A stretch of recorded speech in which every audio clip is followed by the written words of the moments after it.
दोस्तों नमस्कार। मन में है अगर विश्वास तो मंजिल मिलेगी ही, लेकिन लगातार हमें चलना होगा। होगा जहां कहीं अंधकार का राज, वहां दीपक सा बन के जलना होगा, दीपक से बन के जलना होगा। आज मैं एक ऐसे ही दीपक से आपकी रूबरू आपको करवाने जा रहा हूं। और हर माता पिता चाहते हैं कि हमारे घर में ऐसा दीपक हो, जो हमने जो सपने देखे हैं, हमने जो संघर्ष किया है, उस संघर्ष को एक ऐसी मशाल के रूप में जलाए कि हर माता पिता का जीवन धन्य हो जाए। आज मैं आपको पॉलिटिकल साइंस में, राजनीति विज्ञान में पूरे राजस्थान भर में दूसरी रैंक जिन्होंने प्राप्त की है वो है प्रमोद भूकर। तो प्रमोद हमारे साइकोलॉजी बैच का स्पेशल स्टूडेंट रहा है और जिस इंस्टीट्यूट से जहां मैंने पढ़ाया उस इंस्टीट्यूट का बहुत ही होनहार विद्यार्थी रहा है। और मैं तो कहता हूं कि ऐसे विद्यार्थियों से जिनका संबंध होता है, चाहे वो एक दोस्त के रूप में हो, चाहे वो एक पेरेंट्स के रूप में हो, चाहे किसी भी रूप में टीचर्स के रूप में हो, हर व्यक्ति वो अपने आप को धन्य महसूस करने लग जाता है, गर्वित महसूस करने लग जाता है। तो प्रमोद, आपका इस इंटरव्यू श्रृंखला में बहुत बहुत स्वागत है। और सबसे पहले तो मैं आपको बधाई दूंगा कि इतनी ग्रांड सक्सेस आप लोग ने प्राप्त की है। बहुत बड़ी सक्सेस मानूंगा मैं, क्योंकि हर बच्चा ये सोचता है कि मैं टॉप करूं, मेरिट में आऊं, लेकिन बहुत सारे बच्चों को ये नसीब नहीं हो पाता है। बहुत से बच्चे असफल भी हो जाते हैं, लेकिन आपने, और विशेष बात ये थी कि आपने प्रथम प्रयास में ये सफलता अर्जित की। तो इसके लिए बहुत बहुत बधाई आपको, पूरे परिवार को बधाई। और विशेष रूप से मैं प्रमोद की जो सिस्टर हैं अनीता जी भूकर, जो रसायन विज्ञान में व्याख्याता हैं फिलहाल, ठीक है, और नज़दीकी पोस्टेड हैं, इनके भी एक बहुत बड़ी प्रेरणा रही प्रमोद की सफलता के पीछे, उसका भी मैं आगे जिक्र करूँगा। तो प्रमोद, सबसे पहले मैं आपसे एक ही सवाल पूछना चाहूँगा कि आप सेकंड रैंक से चयनित हुए हैं, आप अभी फ़िलहाल कैसा महसूस कैसा कर रहे हैं, थोड़ा सा बताएं। सर, पहले तो बहुत बहुत धन्यवाद आपका। और शायद आपने जो बोला मैं भी, ये वो तो आपका बड़प्पन है, लेकिन उतना नहीं हूँ। एक मतलब ये आपका आशीर्वाद है, हमेशा मैं आपको दो प्रणाम करना चाहता हूँ। सर, महसूस का तो मैं शब्दों में तो बयान नहीं कर सकता, क्योंकि जब रिजल्ट आता है और मैं आपको फ़ोन करता हूं तो मेरे को अभी भी याद है कि मैं हड़बड़ा रहा था, हकला रहा था आपको फ़ोन करते टाइम पे मैं अपना परिचय दिया तो आपने बोला आपका नंबर सेव था।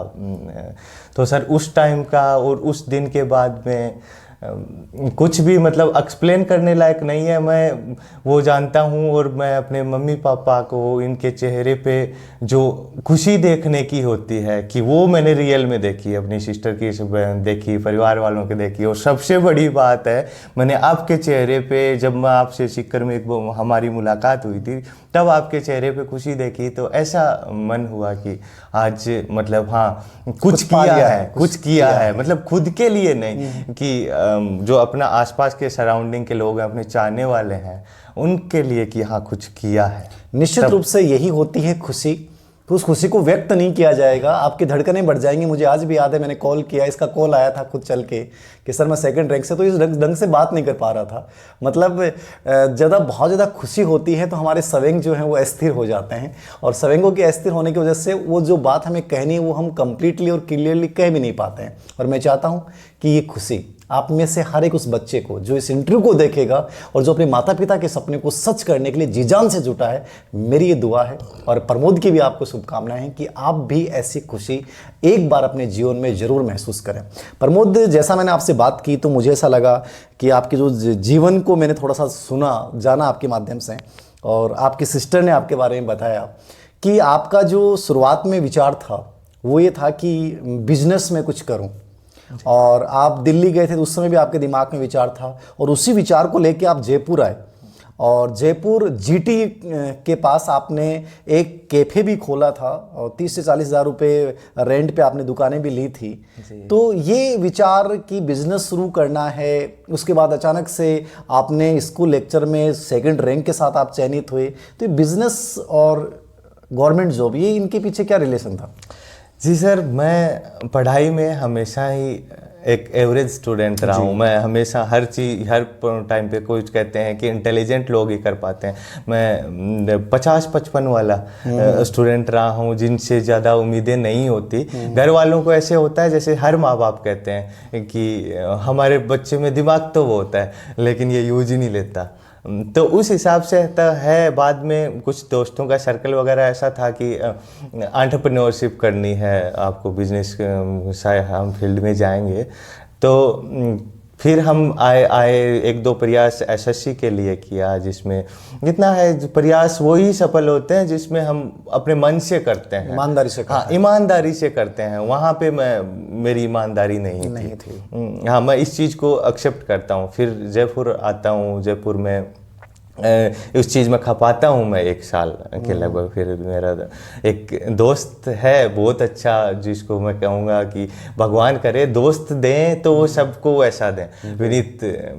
बाद में वो फिर हम साथ रहे जयपुर में, बहुत ज़्यादा खर्चा भी कर दिया घर वालों से, उसके लिए माफ़ी मांगना चाहता हूँ कि मतलब वेस्ट किया।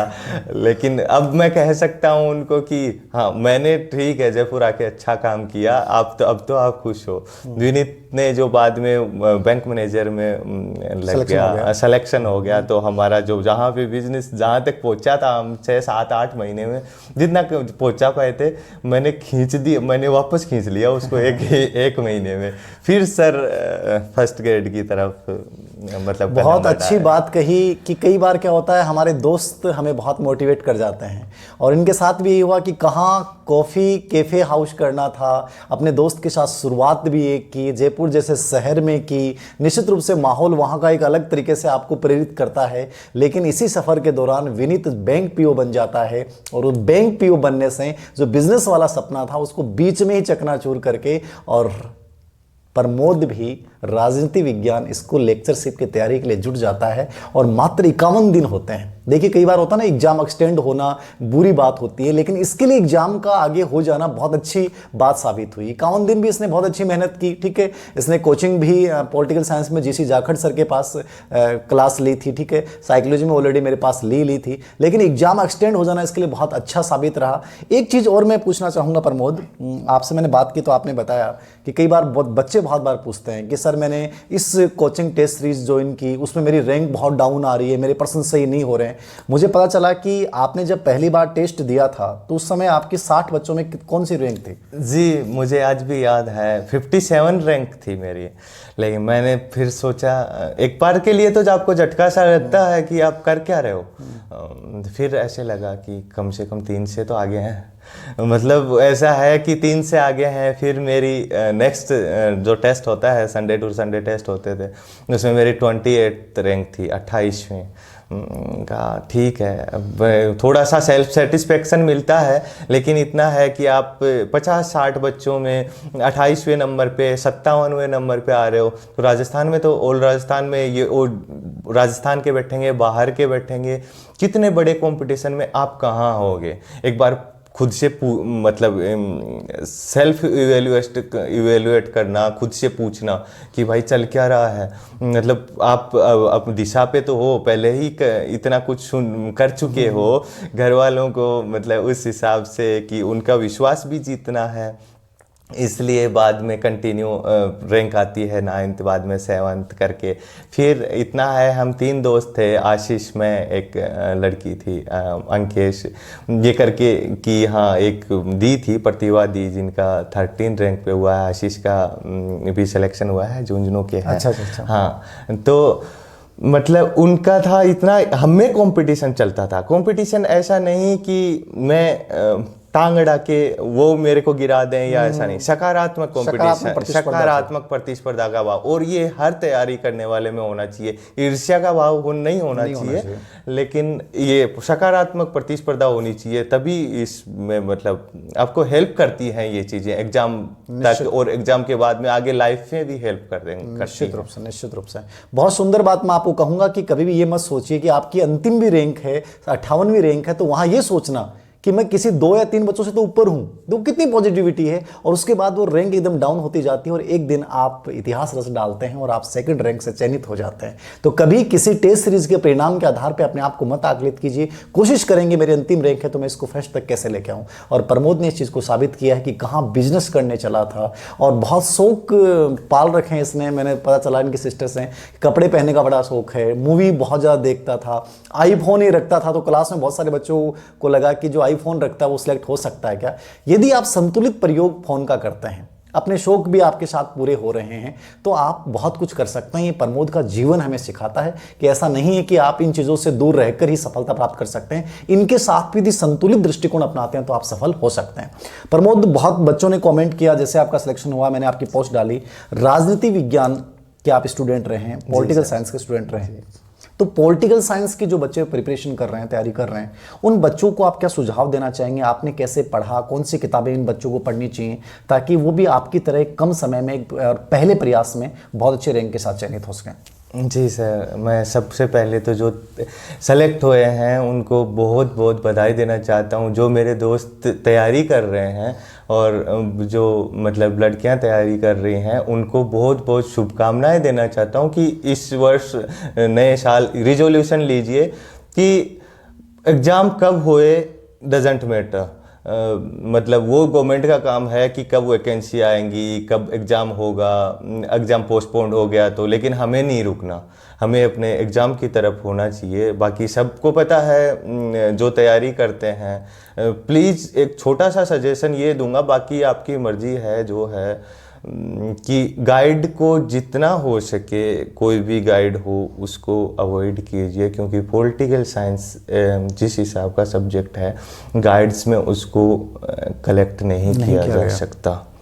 बाकी जैसे सबको पता है, तैयारी करने वालों को पता होता है, जो देखें पूछते हैं तैयारी करते हैं, सबसे पहले यही पता है कि हमें थ्योरी में ओपी गाबा पढ़नी है और कंपैरेटिव में तुलनात्मक राजनीति में सी.बी. गैना पढ़नी है।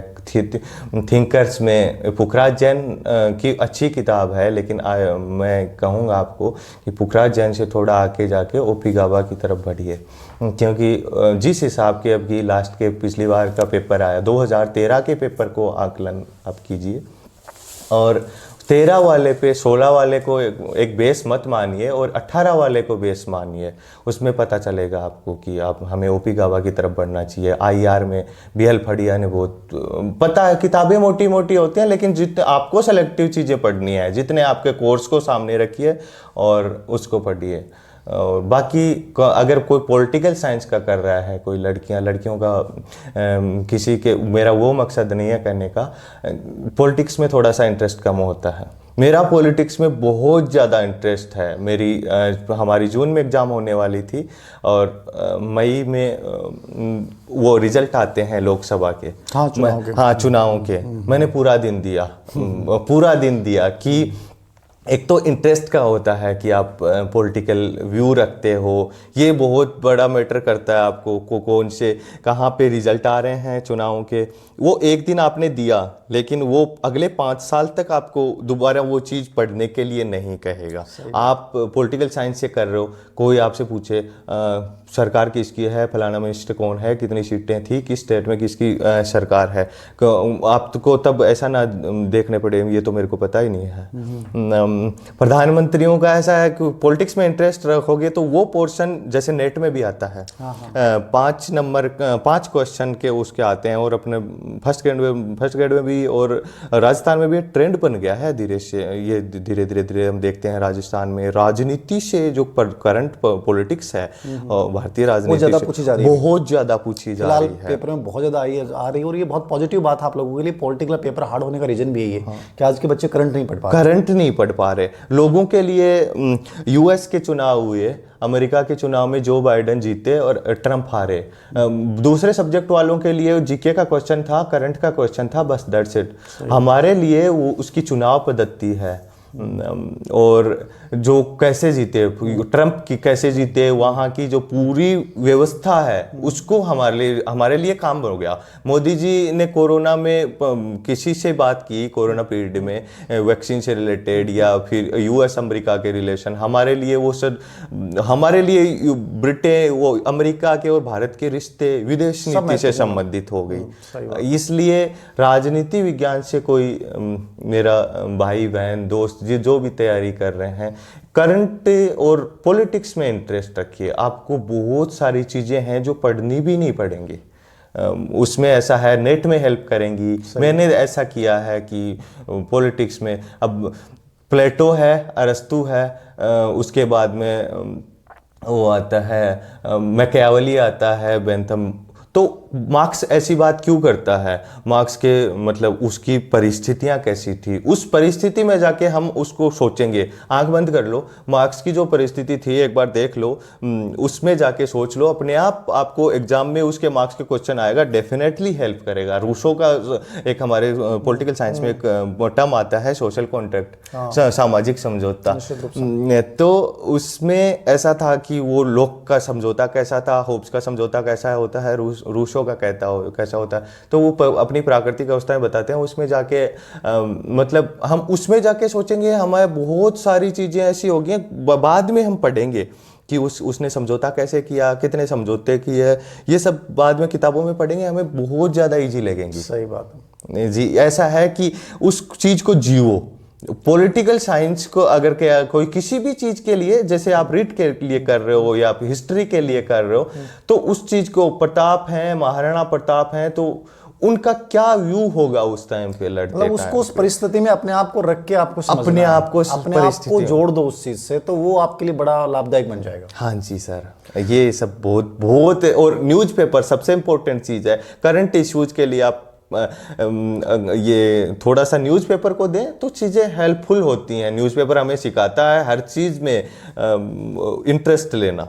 न्यूज़पेपर बहुत ज़्यादा रोल प्ले करता है। बहुत सही बात बताई है। ये बातें बहुत कम स्टूडेंट बता पाते हैं, कुछ किताबों के नाम बता देते हैं, लेकिन प्रमोद ने वही चीज़ बताई है जो इसने खुद महसूस किया है, खुद किया है। करंट से आपको जोड़ना पड़ेगा राजनीतिक विज्ञान को। और पॉलिटिकल साइंस का पेपर एक फैक्चुअल नहीं आता है आजकल समसामयिक बन चुका है। तो अपने आप को यदि आपको बहुत टॉप 10 में शामिल करना है तो ये कुछ चीज़ें हैं जो आपको उस भीड़ से अलग होकर आपको करनी पड़ेंगी। और यदि भीड़ में शामिल होना चाहते हैं तो वही है कि सिलेक्शन की उम्मीद मत कीजिएगा। एक चीज़ और पूछूंगा कि आपका फर्स्ट पेपर बहुत अच्छा रहा, ठीक है सर। आपका मनोविज्ञान बहुत अच्छा रहा जी। तो एक चीज़ और भी मैंने आपसे बात की तो आपने बताया कि आपने क्वेश्चन पेपर सभी सोल्व किए। नेट पे आरपीएससी के जितने पेपर्स थे उनको आपने सोल्व किया, ठीक है ना। मतलब ये बहुत बड़ी बात होती है। बहुत से बच्चे पूछते हैं कि गुरुजी ये मिल जाए वो मिल जाए। इसने खुद हर चीज़ को सर्च किया और सर्च करने के बाद उसको सोल्व किया। ये बहुत बड़ी बात होती है कि आपके मन में इतनी बड़ी जिज्ञासा है कि सबसे पहले शुरुआत ही पेपरों से की और पेपरों से करने के बाद इसने टेस्ट किताबें पढ़ी, कोचिंग की भी सहायता ली, ठीक है। तो मनोविज्ञान प्लस फर्स्ट पेपर के लिए कोई विशेष आपने कुछ पढ़ा? सर सबसे बड़ा है मनोविज्ञान का तो ये था एक सबसे पहले 2 लोगों का विशेष तौर पे से तो आपको मतलब जिसके लिए मैं शब्द नहीं है मेरे पास कहने के लिए, उसके लिए कि जो लास्ट टाइम पे या फिर हर टाइम पे जैसे हमें लगता है, मैं आपसे जब नहीं पढ़ता तब भी मैं यही कहता, मैं धीर सिंह सर का रहा। तो मैं भी उस टाइम पे मोटिवेशन के टाइप के यूट्यूब पे हेल्प मिली हो। एक मेरी दोस्त थी हिमांशु शर्मा, तो उसका साइकोलॉजी में और हर टाइप में मेरी तैयारी पे कहते हैं कि अपनी तैयारी करते हुए टाइम पे निकाल के चीज़ों को बताना, एक एज दोस्त और माहौल ऐसी चीज़ें हैं जो आप पे डिपेंड करता है। आप किस हिसाब से बनाते हो, कैसे उनको मतलब यूटिलाइज करते हो। माहौल सबसे बड़ा रोल प्ले करता है, इतना ही बड़ा करते हैं आपके दोस्त का। एटलीस्ट मेरी लाइफ में तो किया है। और दूसरा था सर है पेपर्स का। मैंने सर सबसे पहले तैयारी कर रहा था, तैयारी करने की सोची, तब जितने भी पेपर थे आरपीएससी की साइट पे नहीं देखा कि ये कॉलेज लेक्चरर का है न या फिर ये सेकंड ग्रेड का है, अपने तो काम का नहीं है, और ये फर्स्ट ग्रेड का है। जितने आरपीएससी की साइट पे इवन मैं बात करूंगा फैक्ट्री एंड बॉयलर्स, कोई मतलब फर्स्ट ग्रेड वाला नहीं सोच सकता कि ये अपने काम का है, लेकिन उसमें पॉलिटिकल साइंस का थोड़ा सा पोर्शन आते हैं, 4-5 क्वेश्चन आते हैं जो चाहे करंट से रिलेटेड हो। अब हमें ये पता चलता है, सब इंस्पेक्टर का पेपर ले लें, कि क्वेश्चन कहाँ से आ रहे हैं। सही बात। क्वेश्चन की सबसे बड़ा होता है नेचर ऑफ क्वेश्चन, क्वेश्चन की प्रकृति क्या है, वो हमारे दिमाग के साथ खेल रहा है पेपर बनाने वाला। हम उसको कैसे एग्जाम हॉल में ये पेपर ये क्वेश्चन आता है और हम ये सोल्व कर रहे होते तो क्या सोचते इस टाइम पे, ये सबसे बड़ा किया। बाकी अगर कोई भी मतलब तैयारी किसी भी कर रहे हो, आप रीड की कर रहे हो, उसके लिए आपको बहुत बहुत शुभकामनाएं और ऑल द बेस्ट।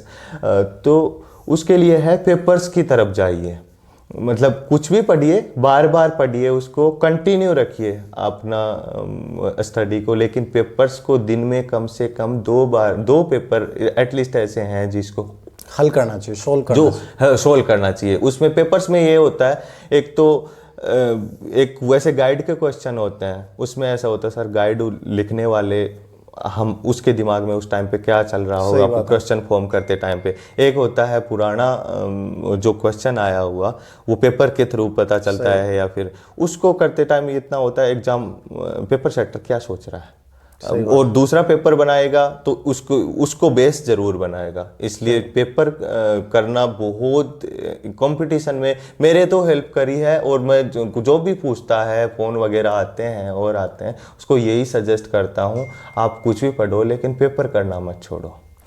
सबसे बड़ी बात है कि पेपर, मैं भी बार बार आपको कहता हूं कि पूरे एग्जाम्स के क्वेश्चन पेपर आपको सोल्व करने पड़ेंगे, चाहे वो आप कई बार कहते हैं सर मॉडल पेपर के बजाय होगा कि आप आरपीएससी की साइट पे जाएं, या जो पूरे एग्जाम्स के क्वेश्चन पेपर की जो गाइडें आती हैं उनको लाके और एग्जाम हॉल वाला माहौल बना के उसकी तैयारी करें। प्रमोद की बातों से मुझे लगा कि इसने 2 बार इस बात का जिक्र किया कि इनकी जो महिला फ्रेंड रही उनका बड़ा योगदान रहा। आजकल जो आईएएस टॉप कर रहा है, आरएस टॉप कर रहा है, उनकी सबकी सफलता में कहीं ना कहीं महिला फ्रेंड का योगदान है। तो कहीं ना कहीं ये मैसेज नहीं जाएगा बच्चों के पास कि महिला फ्रेंड होनी जरूरी है? वो वैसी महिला फ्रेंड नहीं है सर, दोस्त है और मतलब दोस्ती है, और कोई भी मतलब हम तैयारी करते हैं, डजेंट मैटर कि लड़का है वो आपको मतलब सुटेबल लग रहा है, किसी के साथ भी पढ़ो, लेकिन एक से बेहतर 2 होते हैं। कोई भी तैयारी करने वाला होता है उसके लिए एक से बेहतर 2 है। महिला फ्रेंड वैसी नहीं है, जस्ट फ्रेंड। वो तो समझ गया वो वैसी होती तो आप शायद यहाँ होते हाँ, नहीं। मैं घर पे डिस्कशन कर रहा हूँ उस चीज का, अपनी सिस्टर सामने बैठी है उसके सामने डिस्कशन कर रहा हूं, तो इसका मतलब उसको पूरा पॉजिटिवली कर रहा हूं। ये बहुत बड़ी बात है कि हमारा दृष्टिकोण यदि उसके प्रति पॉजिटिव है, हमारे वो फ्रेंड बॉय भी हो सकता है, वो गर्ल भी हो सकती है। सबसे बड़ी चीज़ ये है कि हमें कितना कॉर्पोरेट करते हैं और कितनी हमारी सकारात्मक प्रतिस्पर्धा है। और ये चीज़ तो मैंने तभी देख लिया प्रमोद जब आपके घर पे श्रीमद् भगवत गीता, एक बार वो दिखाएंगे मुझे एक बार? ये जब मैंने देखा तो मुझे लगा कि इस घर में जो बच्चे हैं वो निश्चित रूप से बहुत पॉजिटिविटी के साथ हैं। जिस घर में भगवान श्री कृष्ण का ये संदेश है, ठीक है, तो ये जहाँ हो वहाँ इससे बड़ा मोटिवेशन क्या होगा। तो निश्चित रूप से आपके जीवन में इतनी पॉजिटिविटी भरी पड़ी है। घर का वातावरण मैंने आपका जब देखा, आपके सिस्टर से जब मैंने बातें की, ठीक है, तो मुझे तभी लग गया। आपके जीजाजी आपके साथ थे, आप दोनों साइकोलॉजी पढ़ने आते थे और प्लस ग्रुप डिस्कशन में आप जाके करते थे, और कहते हैं कि जीजाजी की सफलता में भी बहुत बड़ा योगदान आपका रहा, क्योंकि आप डिस्कशन, ये चीज़ मैंने बहुत बार महसूस की। प्रमोद को जब मैं क्लास में देखता था और जब मैंने अपने साथी जिसी जाखड़ सर से भी बात की, ये क्लास में मुझे ऐसा लगा कि इसके लिए सिलेक्शन मस्ट है। मुझे लगा कि 3 से 4 साल से लगातार तैयारी कर रहा है और कहीं ना कहीं असफल हुआ है, और इसके मन में ललक है कि मुझे इस बार सिलेक्शन लेना है। जबकि मुझे अब पता चला कि इसका पहला प्रयास था, लेकिन क्लास की जो गंभीरता थी, इसका जो क्लास में बैठने का तरीका था, इसका जो रजिस्टर को यूं पकड़ के लिखने का तरीका था, वो मुझे आज भी याद आ रहा है जिटीज। और जैसे क्लास खत्म होती है उसके बाद इसका तुरंत व्हाट्सएप पे पर्सन आ जाता है या ये कॉल कर लेता है। इतने कॉल इसने किए कि शायद एक फर्स्ट ग्रेड के जो बच्चे तैयारी कर रहे थे वो सब एक तरफ था और ये एक तरफ था, ठीक है। ये बहुत बड़ी बात होती है कि आप में इतनी जिज्ञासा की प्रवृत्ति है, आपको लग रहा है कि मुझे सिलेक्शन लेना है, और उसके लिए चाहे आप अपने सब्जेक्ट टीचर हों या मैं साइकोलॉजी का मैं टीचर हूं, तो इन सब के पीछे पड़े रहना, चाहे वो टीचर बुरा माने तो मान जाए, और बहुत बार टीचर इरिटेट हो जाता है, यार ये कोई बच्चा है क्या, ठीक है, तो लेकिन फिर भी इसने पीछा नहीं छोड़ा और अपने आप को दिखा दिया कि टीचर्स की बातों का बुरा ना माने, टीचर्स के पीछे रहें, उसको बात बात के ऊपर पूछें, अपने जो भी डाउट्स हैं वो क्लियर करें। तो निश्चित रूप से प्रमोद आपने बहुत बड़ी ये सफलता अर्जित की है और इसके लिए बहुत बड़ी बधाई मैं देना चाहूँगा। मैं मानता हूँ कि किसी भी बच्चे की सफलता में सबसे बड़ा योगदान उसकी इसी सकारात्मकता का है, क्योंकि मैंने कहा ना कि ये जब क्लास में बैठता था तो ये मस्ट वाला सिलेक्शन, जबकि पहला प्रयास था। आप में से बहुत से बच्चे होते हैं कि गुरुजी 4 बार असफल हो गया, 5 बार हो गया, होगा कि नहीं होगा। कितनी पॉजिटिविटी है इसके चेहरे के ऊपर, ठीक है, जबकि ज़िंदगी के जीने का तरीका भी इसका बहुत अलग है कि हर चीज़ को इसने मैनेज किया है, हर चीज़ें साथ चली हैं, उसके बावजूद इतने टॉप रैंक के साथ सिलेक्शन लेना। जैसे आपका सिलेक्शन हुआ, आप एग्जाम हॉल में थे और एग्जाम हॉल से आते आपने सबसे पहले फ़ोन किया सिस्टर को, ठीक है, और आपने कहा, मैं हमेशा बोलता हूँ ना, इनर सोल की आवाज़ कभी गलत नहीं होती, और आपने कहा कि मेरा पेपर ज़बरदस्त हुआ है, और ये भी कहा कि सिलेक्शन होगा तो तुम क्या दोगी, ठीक है। अपनी सिस्टर से इन्होंने कुछ मांगा कि मेरा सिलेक्शन होगा तुम क्या दोगी। ये बड़ा मोटिवेशन होता है घर में जब कोई और अपने से पहले लग चुका होता है। और क्या मांगा था आपने? जी मैंने गोल्ड की चेन मांगी थी गोल्ड की कि चेन। मोटी सी चेन होनी चाहिए। ये देखिए कितनी गजब की बात है कि आपकी इनर सोल की आवाज़ आती है और अपनी बहन से जो है आप ये मांगते हैं और बहन जो है वो वादा करती है। मैंने अभी पूछा कि आप दोगे कि दोगो कि नहीं दोगे वो चेन, तो इन्होंने कहा निश्चित रूप से वो तो कोई बड़ी बात है ही नहीं मेरे लिए। इसका सिलेक्शन देखिए, परिवार में सबसे बड़ी खुशी यही होती है किसी भी भाई या बहन के लिए कि हमारा जब छोटा भाई हो या बहन होता है वो सिलेक्ट जब हो जाता है तो ये बहुत बड़ी, मत कहता हूँ इससे बड़ा गोल्ड कुछ हो ही नहीं सकता। तो ये बहुत बड़ी पॉजिटिविटी है आपके जीवन में, सफलता में आपकी सिस्टर का बहुत बड़ा योगदान रहा है, पेरेंट्स का खैर योगदान होता है, टीचर्स का योगदान होता है, आपके दोस्तों का आपने नाम लिया है। ये सबसे बड़ी चीज़ है कि आपने हर व्यक्ति के योगदान को सराहा है। प्रमोद, एक चीज़ और पूछना चाहूँगा, आज के समय में बच्चे रीट की तैयारी कर रहे हैं, बच्चे बड़े विचलन में आ जाते हैं, तनाव में आ जाते हैं, तो आप इन बच्चों को क्या मैसेज देना चाहेंगे, कैसे क्या पढ़ें और कैसे इस प्रतिस्पर्धा के दौर में, क्योंकि आपका जीवन एक एवरेज स्टूडेंट रहे हैं, कहाँ बिजनेस की शुरुआत की, फिर कहाँ टॉप रैंक के साथ आ जाते हैं, जबकि आपने टॉप रैंक के बारे में सोचा नहीं था। जी सर, मैंने टॉप रैंक के बारे में तो नहीं सोचा था। शुरू में मैंने बताया कि 51 दिन का टारगेट लेके मैं तैयारी कर रहा था। उसके बाद में जैसे जैसे कहते हैं कि मे बी लाइन थोड़ी बड़ी हो जाए, लेकिन हाँ मुझे लगता है कि वो हम चलते जाते हैं और कारवां बढ़ता जाता है। सही बात। तो ये सर है मैंने हाँ आपके वीडियो देखता था तो ऐसा लगता था यार जो सर से इंटरव्यू जिसका ले रहे हैं कितने लकी होंगे वो। मैंने कभी भी नहीं सोचा था कि मैं आपके साथ बैठूंगा और आपसे बात करने का भी मौका मिलेगा। कहते हैं कि सपना होता है हर इंसान का, जैसे धीर सिंह सर का। आप क्लास में जैसे बातें बताते थे हमें, और आपसे बात करने में पता चला कि आपके फ़ोन पे विवेकानंद जी की फोटो होती है। वो आज भी है। हाँ मतलब वो मैं हमेशा कहता हूँ कि अपने आसपास का माहौल ऐसा रखिए, ठीक है ना, कि वो मोटिवेट करे। और मैं क्लास में दिखाता भी हूँ उस चीज़ को कि स्वामी विवेकानंद की फोटो मेरे फोटो में मिलेगी। आजकल तो बहुत से बच्चे मेरी फोटो लगाने लग गए हैं। विवेकानंद जी की फोटो जैसे आपने जब भी क्लास में बताया तो ये शायद एक उसको कहते हैं कि कोइंसिडेंस ही था कि मेरे सिरहाने हमेशा विवेकानंद जी की फ़ोटो रहती है। मैं जब तैयारी करता था वहाँ से जो वाइब्स आती हैं कि मतलब जैसे विवेकानंद जी को ने कहा था उठो जागो तब तक मत रुको जब तक कुछ प्राप्त नहीं कर लो, अपना लक्ष्य नहीं प्राप्त कर लो। बाकी दूसरी चीज़ें हैं, मोटिवेशन हम कहीं से भी ले सकते हैं। एक बार सोते टाइम पे पूरा दिन खपा के तैयारी कर रहे हो, कुछ कर रहे हो, एक बार सोते टाइम पे अपने माता पिता का, अपने गुरुजनों का चेहरा याद कर लेना। क्या आज का दिन आपने जिया है? क्या आपने उनको संतुष्ट कर दिया है? आज का दिन क्या वो ये कल का दिन निकलेगा तो उसमें आप उनको कुछ बेहतर दे पाओगे। ये होता है सबसे बड़ा। सर के क्या कह रहा है, सर का जैसे हमेशा कहना था, will power is the best power. तो मतलब ये सब चीज़ें होती हैं, छोटी छोटी चीज़ें।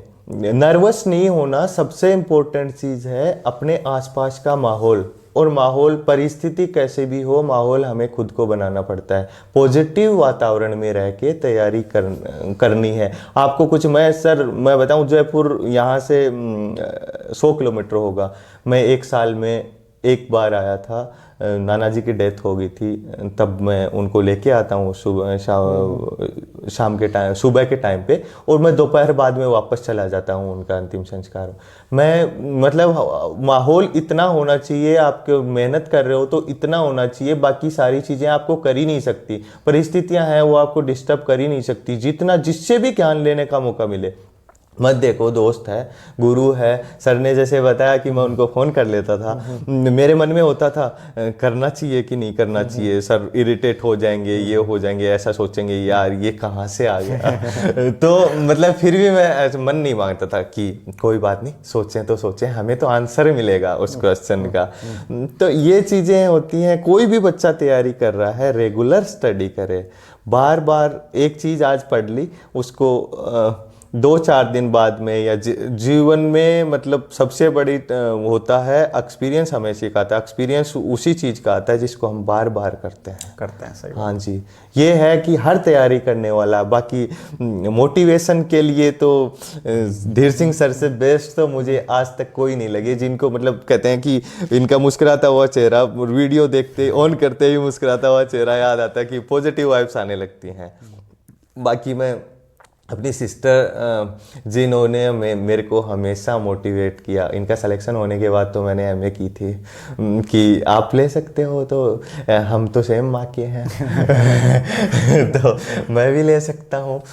बाद में ऐसा था, चीज़ें थोड़ी सी बदल गई, मैं दूसरे रास्ते पे हुआ, लेकिन एटलीस्ट ऐसा हुआ कि, और ये भी एक कॉन्फिडेंस है, जिस दिन इनका सिलेक्शन हुआ था हम दोनों घर पे अकेले थे, और जिस दिन मेरा सिलेक्शन होता है, रिजल्ट आता है, हम दोनों घर पे अकेले होते हैं। हम मतलब कहते हैं कि कंट्रोल नहीं कर पा रहे थे वो खुशियाँ। मे भी ऐसा हो कि हमारा रिश्ता ऐसा है, मैं छोटा भाई हूँ, बड़ी बहन है, लेकिन हमेशा लड़ते लड़ते बड़े हुए हैं कभी इतने बड़े हो गए, कभी ये सब हो गया, पता नहीं लगे वो। लेकिन बहुत अच्छा लगता है इनके, ये किसी से बात करते हैं कि मेरे भाई के ऐसा ऐसा हुआ है, सेलेक्ट हुआ है, अच्छी रैंक के साथ हुआ है। तो ऐसा लगता है कि इस पल को देखने के लिए, इस खुशी को देखने के लिए, बस एक जीवन भी चला जाए तो कोई दिक्कत नहीं, आपने कर दिया इस जीवन में। बाकी जैसे आपने बात की जीजा जी की, सर कोई भी होता है, हम लोग सिर्फ रास्ता दिखा सकते हैं, मेहनत तो खुद को करनी पड़ती है। सही। वो मैंने उनको अपने पास रखा। वो आर्मी से रिटायर होके जैसे ही आए, पहले तो फॉर्म नहीं भरा, बाद में संशोधित विज्ञप्ति के साथ में उन्होंने फॉर्म भरा। फिर उनको मैंने पास रखा कि ऐसे होता है ना, एक वो आर्मी का जीवन लेके पढ़ाई में 15-20 साल का गैप लेके उसके बाद में पढ़ना, लेकिन मैंने उनको कहा कि ये चीज़ें पढ़नी है।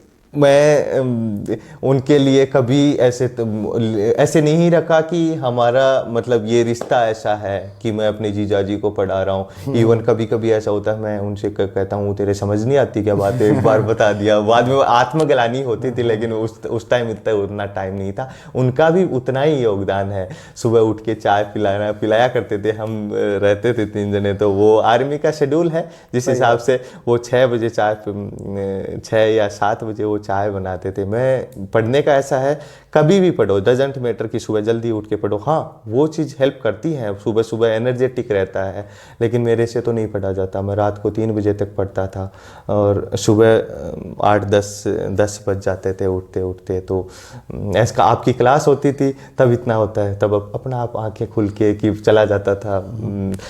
यही बोलूँगा कि जो भी करो मन से करो, अपने घर वालों के लिए करो, अपने गुरुजनों के लिए करो, उनको आप फ्यूचर में मतलब फेस करो। तो ये नहीं होना चाहिए, उनके आंखों में ये पर्सन नहीं होना चाहिए आपने क्या किया। जैसे मैं अपनी 12th की जिस स्कूल में गया था की थी, उसमें 10 साल तक उस स्कूल में नहीं गया, क्योंकि ऐसा था कि उनका क्वेश्चन आएगा। केशवानंद स्कूल के रामनिवास जी ढाका को मैं बहुत ऐसे करूँगा कि उन्होंने विश्वास रखा हमेशा। जब भी बात होती थी तो वो कहते थे कि तू अच्छा करेगा, जब भी करेगा अच्छा करेगा। मैं नहीं गया उनके सामने, ये अब गया, उनको बहुत बहुत उनके भी धन्यवाद देना चाहूँगा। बहुत सुंदर बातें बोली हैं प्रमोद ने। सबसे बड़ी चीज़ ये है कि आपके परिवार के जो सदस्य होते हैं वो आपके दोस्त होते हैं। इनकी सिस्टर के साथ इनका झगड़ा होता था, और मुझे लगता है कि आज हर भाई बहन में बचपन में झगड़ा होता है वो वास्तविक प्रेम का प्रतीक होता है, और झगड़ा नहीं होता है इसका मतलब मुझे लगता है कि वो प्रेम है ही नहीं। तो झगड़ा बहुत अच्छी बात है, और आज भी जब मैं आया तो दोनों बड़े आराम से हैं, तो ये बहुत अच्छी बात होती है। जीजा जी के साथ कितना कॉर्पोरेशन था इनका, ठीक है ना, मतलब हर चीज़ को समझना, डिबेट भी करना, ठीक है। तो ये अपने आप में एक परिवार की बहुत खूबसूरती होती है। और हम मध्यम वर्ग की जो परिवार है उनमें सबसे बड़ी चीज़ यही है कि हमारे जो रिश्ते हैं वो कहीं ना कहीं हमारी सफलता में योगदान देते हैं, हमारे टीचर्स हमारी सफलता में योगदान देते हैं। तो कोशिश ये करें कि प्रमोद एक सामान्य बच्चा है और आज इसने 2nd रैंक के साथ अपने माता पिता का सिर गर्व से ऊंचा किया है, हम लोगों का सिर गर्व से ऊंचा किया। मुझे तो बहुत खुशी हुई कि वैसे तो खैर पिछली भर्ती में 1st रैंक जो फिजिक्स से थे अमित रोहिला, वो मेरा स्पेशल बैच का स्टूडेंट था, और ये भी स्पेशल बैच का स्टूडेंट था क्योंकि इसने खुद जिद करके वो बैच चलवाया कि सर ये बैच चलाओ, यदि बच्चे नहीं होते हैं तो 10 बच्चों की फीस तो मैं दे दूंगा, इसने कहा था, ठीक है।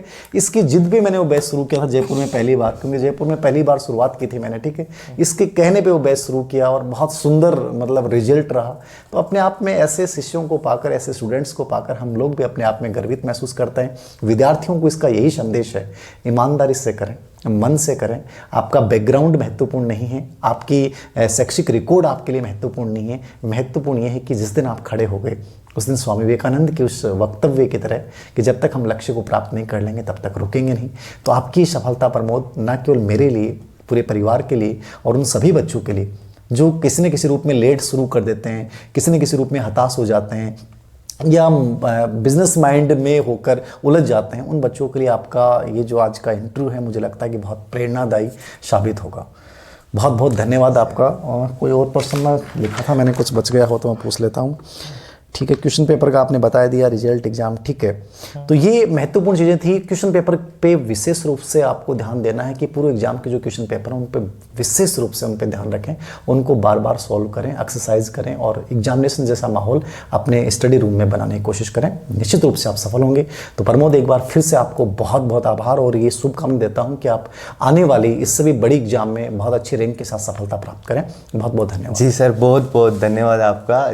जिसने भी मुझे प्रत्यक्ष और अप्रत्यक्ष रूप से इस चीज़ में योगदान दिया उसका मैं बहुत ज़्यादा बहुत धन्यवाद बोलना चाहूँगा। यही कहूँगा कि लास्ट में यही कहूँगा, जो भी करो मन से करो, आप ज़रूर सफल होगे। जरूर जरूर। बहुत सुंदर विचार के साथ धन्यवाद।